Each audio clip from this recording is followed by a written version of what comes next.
저와 여러분들에게 주신 하나님의 말씀입니다. 잠언 1장 7절에서 9절 말씀입니다. 제가 읽어드립니다. 주님을 경외하는 것이 지식의 근본이오늘 어리석은 사람은 지혜와 훈계를 멸시한다.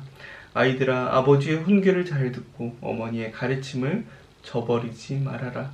진정 이것은 머리에 쓸 아름다운 관이요 너의 목에 걸 목걸이이다. 우리 여러분들의 목소리로 8절 말씀 함께 읽어보겠습니다. 시작. 아이들아, 아버지의 훈계를 잘 듣고 어머니의 가르침을 저버리지 말아라.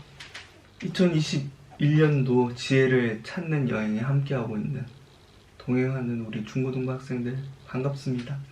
오늘 어버이 주일이죠. 그리고 어제는 어버이날이었어요. 우리 부모님들과 행복한 시간 보냈나요?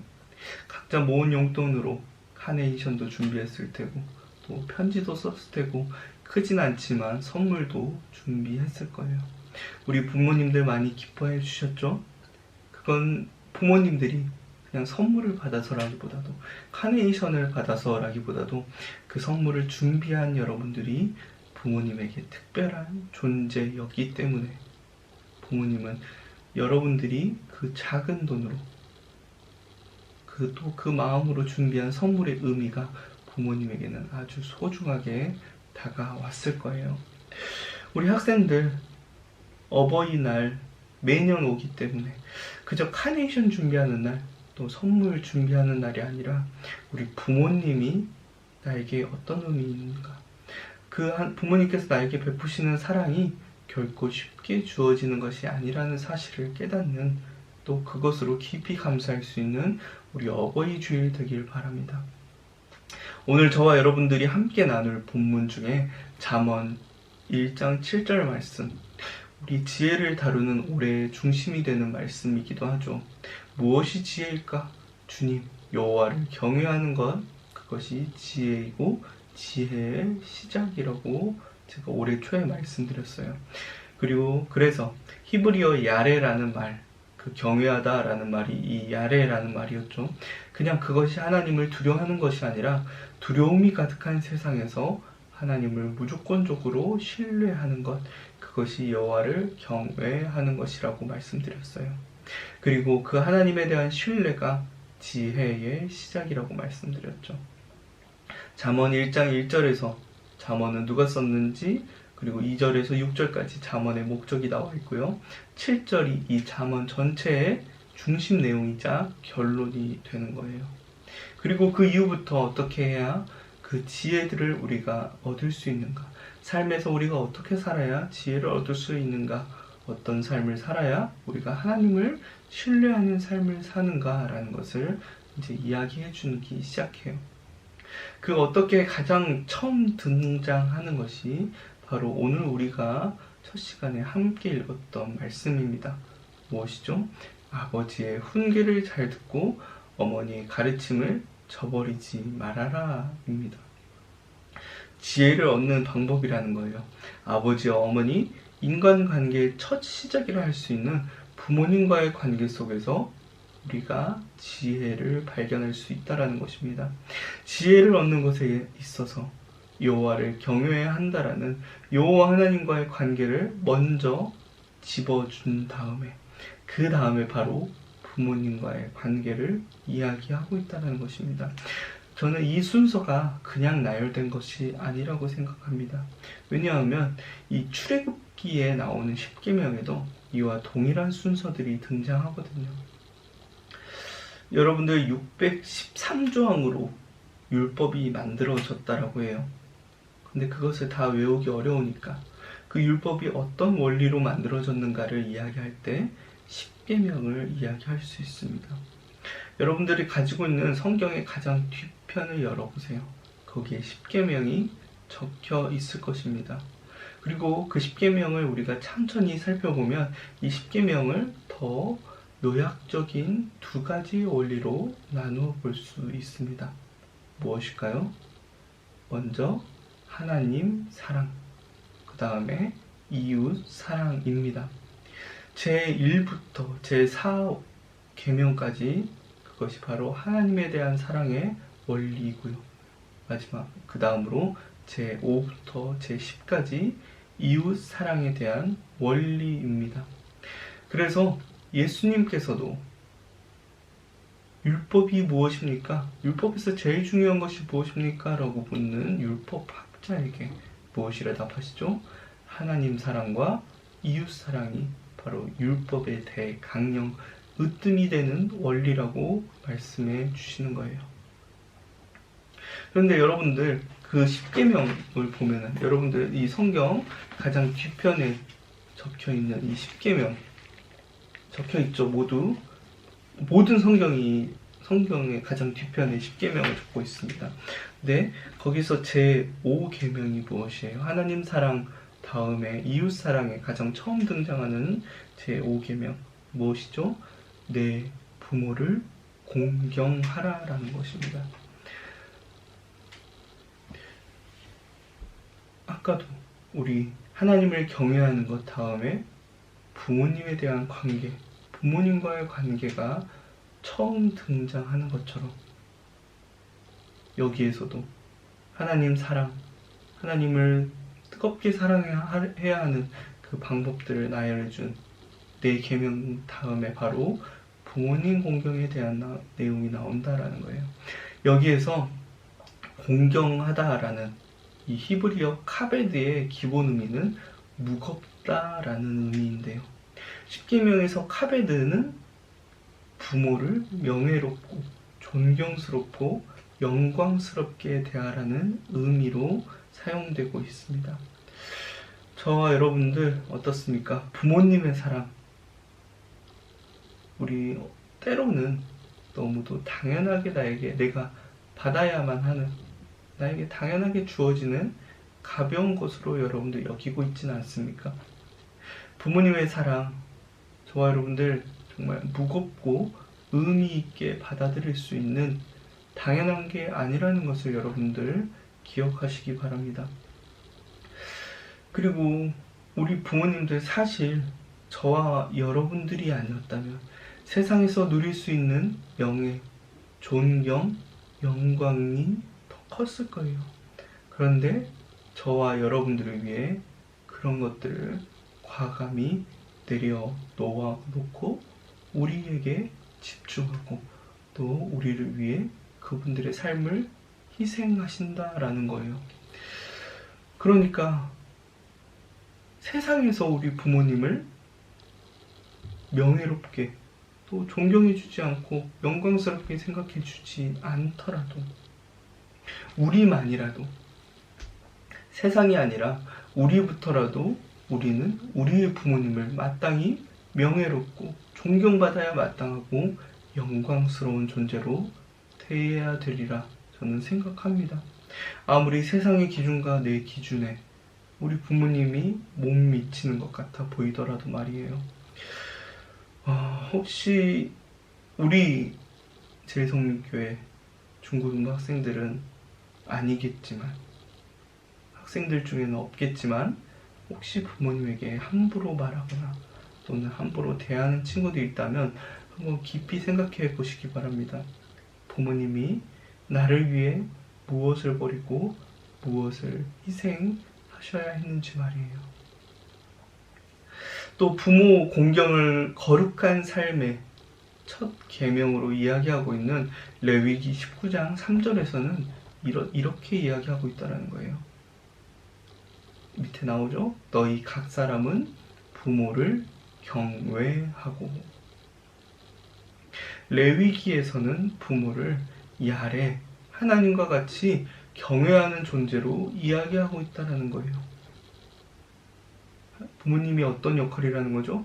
이 악하고 음란한 세상 속에서, 악이 가득한 세상 속에서 부모님은 하나님과 같이 우리를 지키고 보호하는 존재로서 우리가 어떤 일이 있어도 어떤 고난 가운데서도 부모님을 신뢰하고 사랑해야 한다는 것을 이야기하신다는 거예요. 하나님께서 그렇게 말씀하셨어요. 부모님을 사랑하고 공경하는 자세는 이웃 사랑의 시작입니다. 그렇기 때문에 부모님을 사랑하지 못하는 사람은 이웃을 제대로, 그 누구도 제대로 사랑할 수 없는 사람입니다. 그리고 하나님을 경외하고 사랑하는 또 다른 시작으로 우리는 보아야 합니다. 부모님을 사랑하지 못하고 부모님을 소중하게 대하지 못하는 사람은 결국 하나님을 소중하게 대하지 못하고 사랑하지 못하는 사람이 되는 거예요. 그렇기 때문에 하나님께서는 부모를 공경하고 경외하는 지혜로운 자들에게는 하나님의 복을 계속해서 약속해 주시죠. 생명을 약속하신다라는 거예요. 하지만 부모를 업신여기고 경홀히 여기는 사람에게 그의 목숨까지 가져갈 것을 경고하세요. 하나님께서는 우리 인간의 삶과 죽음이 부모를 공경하는가 공경하지 않는가에 따라 결정하실 정도로 부모님을 우리가 소중하고 공경하게 생각하는 일을 중요하게 여기신다라는 것입니다. 그렇다면 오늘 우리가 부모를 공경할 수 있는 방법 무엇이 있을까요? 그것은 오늘 말씀에 나타납니다. 바로 부모님의 말씀에 귀를 기울이라는 것입니다.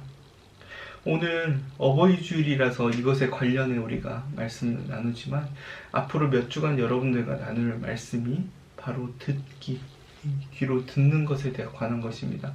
하나님께서 주신 우리의 이 귀를 어떻게 사용하는 것이 지혜롭게 사용하는 것인가에 대한 말씀들을 나눌 것입니다. 그런데 그 지혜롭게 듣기의 한 방법 중에 하나가 바로 부모님의 말씀에 귀를 기울여야 한다는 것이죠. 여러분들 사실 부모님과 대화 많이 하고 있나요? 많은 친구들이, 특히 남자인 친구들이 부모님과 대화 잘 못하는 친구들 많이 있어요. 못하는 게 아니라 거의 안 하시는 거죠. 근데 여러분들 부모님 말씀에 귀를 기울여 주셨으면 좋겠습니다. 이게 그냥 명령이어서 하나님이 누가 시켜서 그런 것들 때문이 아니라 여러분들은 여러분 가족의 한 일원이기 때문입니다. 우리 부모님들은 우리의 이야기를 들을 준비가 충분히 되어 계시는 분들이에요. 그래서 우리들의 아픔, 또 여러분들의 고민, 여러분들의 모든 관심사 이야기를 듣고 싶어 하세요. 그런데 그게 여러분들 제가 앞서 얘기했던 것처럼 당연한 것이라 생각하지 않았으면 좋겠습니다. 그분들도 그분들만의 시간을 여러분들을 위해 사용하기로 결심하셨기 때문이에요. 몇십 년을 그분들의 시간을 희생해 여러분들을 위해 사용하신다라는 거예요. 부모이기에 당연한 게 아닙니다. 그 시간은, 여러분들에게 사용하고 있는 그 시간은 부모님에게도 소중한 시간입니다. 그렇기 때문에 저와 여러분들 하루 24시간, 또 하루 1440분, 하루 86,400초의 그 시간들 중에 정말 우리가 조금이라도 부모님을 위해 사용할 수 있었으면 좋겠습니다. 단 몇 초, 단 몇 분 시간이 되겠지만 부모님께는 정말 선물과도 같은 시간이 될 거예요. 말씀을 준비하고 있는 제 마음 한켠도 무겁고 참 아픈데요. 이 말씀을 드리는 저도 사실 그렇게 하지 못하기 때문입니다. 그런데 우리가 그렇게 하루 몇 초 만에 몇 분의 시간을 부모님을 위해 사용하는 시간들이 있었으면 정말 좋겠어요. 대화의 시간, 부모님을 위해 기도하는 시간, 부모님에게 우리가 응원 문자, 격려 문자를 보내는 시간들, 부모님께는 모두 소중한 선물이 될 거라고 생각합니다. 그리고 반대로 우리에게도 그 시간들이 소중한 선물들이 될 거예요. 부모님과의 그 잠깐의 시간들이 말씀에 그 귀 기울이는 시간들이 우리 삶 속에서 능력으로 나타날 거고요. 앞으로 내 삶을 지탱하는 생명력이 된다는 거예요. 오늘 말씀 9절에 머리는 능력을 상징하고 목은 생명을 상징합니다. 부모님께 들었던 사랑에서 우러나오는 조언들과 걱정들이, 또 진심으로 하는 응원들이 여러분들의 삶을 지탱하게 될 것입니다. 그리고 그게 지혜입니다. 오늘 저와 여러분들 나눈 이야기 다시 한번 깊이 생각해 보시기 바랍니다. 하나님께서 소중하게, 정말 소중하게 생각하시는 관계인 부모님과의 관계를 여러분들도 소중하게 여기시기 바랍니다. 그리고 부모님과 함께하는 시간들을 정말 지혜롭게 사용할 수 있는 저와 여러분들 되길 진심으로 소망합니다. 우리 함께 기도하겠습니다. 하나님, 먼저 정말 진심으로 감사드리고 싶습니다. 우리에게 부모님을 보내주셔서 감사드립니다.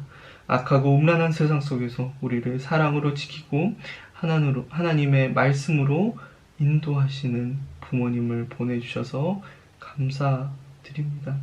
지금 이 시간에도 우리를 위해, 우리 학생들을 위해, 우리 공동체 모든 이들을 위해 여러 가지를 희생하고 있을 우리 부모님들에게 우리 학생들이 기꺼이 그들의 시간을 사용할 수 있는 용기, 또 결단을 허락하여 주시옵소서. 이를 통해 세상 속에서 지쳐 있는 우리 부모님들에게 정말 위로와 소망, 정말 선물과도 같은 시간을 선물을 할 수 있는 우리 중고등부 학생들, 또 우리 모든 공동체 될 수 있도록 주님 인도하여 주시옵소서. 감사드리며 예수님의 이름으로 기도드립니다. 아멘. 광고하겠습니다. 여러분들 언제든지 여러분들이 하고 싶을 때, 또 여러분들 힘든 일 있을 때, 또 좋은 소식 있을 때도 언제든지 저에게 연락해 주시기 바랍니다. 필요하면 어떤 시간, 새벽이어도 괜찮으니까 여러분 항상 연락 주시길 바라고요. 또 나누고 싶은, 함께 기도했으면 하는 기대 제목이 있다면 언제든지 저에게 알려주시기 바랍니다. 제가 열심히 기도할게요. 또 여러분들 공과 잘 참여해 주시기 바랍니다.